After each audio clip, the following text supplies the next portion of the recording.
gente! Hoje tem vídeo novo no canal com a nutricionista Larissa Faria. Você já se inscreveu no nosso canal do YouTube? Vai lá, clica no sininho para não perder nenhuma notificação e acompanhe nosso vídeo de hoje também sobre alimentação saudável.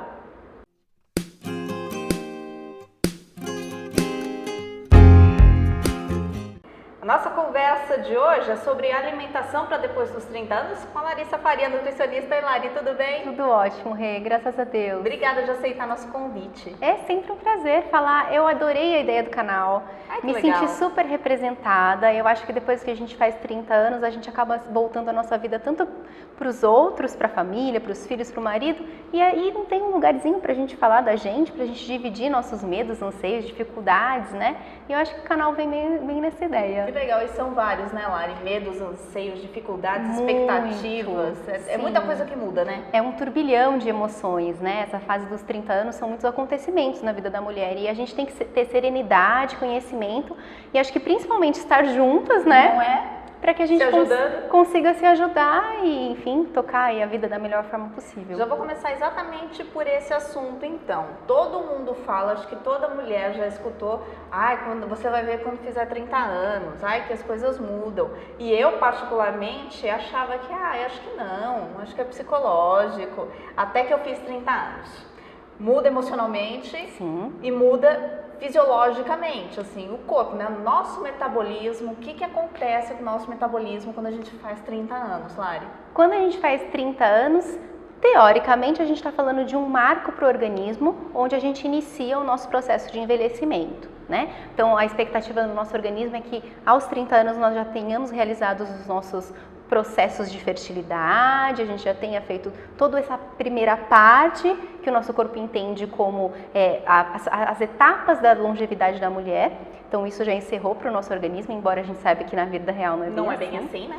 E aí a gente começa a ter um decréscimo mesmo dos hormônios, que são os hormônios que ativam o nosso metabolismo. A nossa glândula suprarrenal, ela faz essa atividade de estimular todo o processo metabólico. E quando a gente fala de metabolismo, eu estou falando do quê? Das nossas funções orgânicas funcionando em harmonia e, claro, gastando energia. Então, esse é o primeiro processo que acontece. A gente tem um desequilíbrio hormonal nessa fase dos 30 anos. Claro que tem fatores que às vezes antecedem ou retardam um pouquinho esse processo. E aí, o que a gente pode falar para quem está assistindo a gente? O que é legal nessa fase depois dos 30 anos? A gente investir em questão de nutrição, de alimentação. Sim. E a gente deixar um pouquinho mais de lado. Eu acho, vamos pensar então no deixar de lado, evitar, eu falo assim que até o evitar tem que ser com moderação, porque essa ideia de que eu nunca mais posso comer determinados alimentos, isso é muito complicado e isso não tem a ver com saúde mental, né? Essas pessoas que têm uma alimentação extremamente regrada, que evitam tudo, nunca comem, dificilmente elas são plenamente felizes. Então eu acho que dentro de uma alimentação saudável, Renata, cabe tudo. O que é importante a gente prestar atenção? Bebida alcoólica sempre vai ter um efeito de ganho de peso, principalmente nessa faixa etária. Gordura que vem aqui no quadril, Rei, que incomoda bastante. Então, controle, meninas, não dá pra fazer dieta durante a semana e tomar um monte de cerveja no final de semana. Você perdeu tudo. Perdeu tudo, a gente tem que ter equilíbrio, moderação e beber as bebidas alcoólicas que você pensa nisso, o que eu bebo menos? Se cerveja você perde o controle, escolha uma bebida que você vai beber menos, tranquila, vai relaxar, vai aproveitar, mas sem excessos. Os alimentos ultraprocessados, né, que são esses alimentos que a gente compra geralmente no supermercado em embalagens como saquinhos e caixinhas, eles têm muito aditivo químico, por conta de conservação, corantes, e isso tudo interage muito mal com as nossas células. A gente está num processo onde as nossas células estão tendo mais dificuldade de se renovar. Esse é o envelhecimento, né?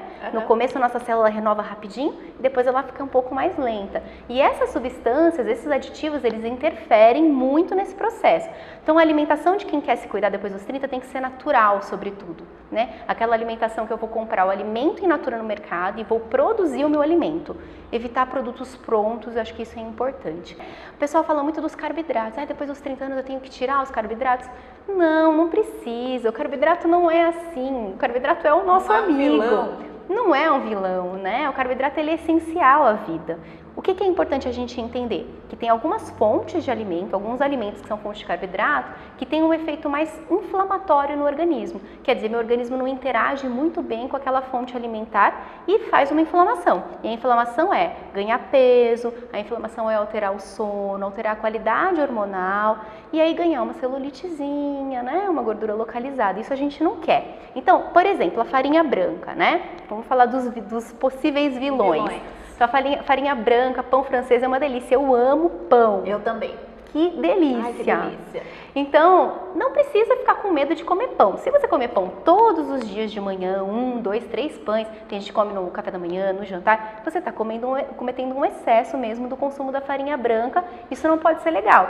Troca, um dia você come pão, um dia você come batata doce, um dia você põe só as frutas, um dia você prefere o ovo. À medida que você vai fazendo esse rodízio, nada vai estar em excesso.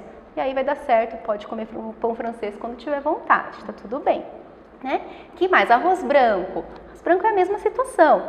Excesso é complicado. O que é legal eu trocar? Coloca mais os tubérculos, por exemplo, batata, inhame. Inhame tem um efeito super protetivo para câncer, tem um efeito de estimular o nosso metabolismo também. Mandioquinha, milho. Então, troca um pouquinho essa fonte de carboidrato. Tira o arroz e o macarrão e começa a pensar mais nos legumes, que aí você vai ter um efeito muito legal na sua alimentação, inclusive consumindo fibras e mais vitaminas, né? E com um efeito bacana aí. Da felicidade do carboidrato, né? Sim, da essencialidade. Por que eu fico chateada, mal-humorada quando eu não tenho carboidrato? Porque meu corpo precisa dele, né? E então colocar uma restrição para o nosso corpo, justamente do que ele mais precisa, é muito cruel com a gente, não precisa fazer isso, né? As proteínas, ai, maravilhosas, eu adoro, né? Eu não abro mão. Então, a proteína ela é interessante porque a gente consegue, lá no nosso prato, reduzir um pouco a porção do carboidrato e aumentar a de proteína. Por que a proteína é importante para a mulher? Porque ela vai dar manutenção para os hormônios, para a nossa pele, cabelo, unhas. Então, a proteína ela tem um efeito de composição para todas as nossas células. É importante que a gente consuma, mas a gente tem que lembrar de consumir as proteínas que são magras. Então, muito peixe na alimentação, sem preguiça de comer peixe, mulherada. Vamos pôr o peixe. Cozido, cru, peixe de rio, peixe de mar, não importa, o importante é ter peixe. Os ovos maravilhosos, que cada estudo que vem, eles nos convencem do quanto importante eles são. Também deixaram de ser vilões, né? Também deixaram até 3 ovos por dia, você está dentro de um consumo super adequado e saudável, pode incluir.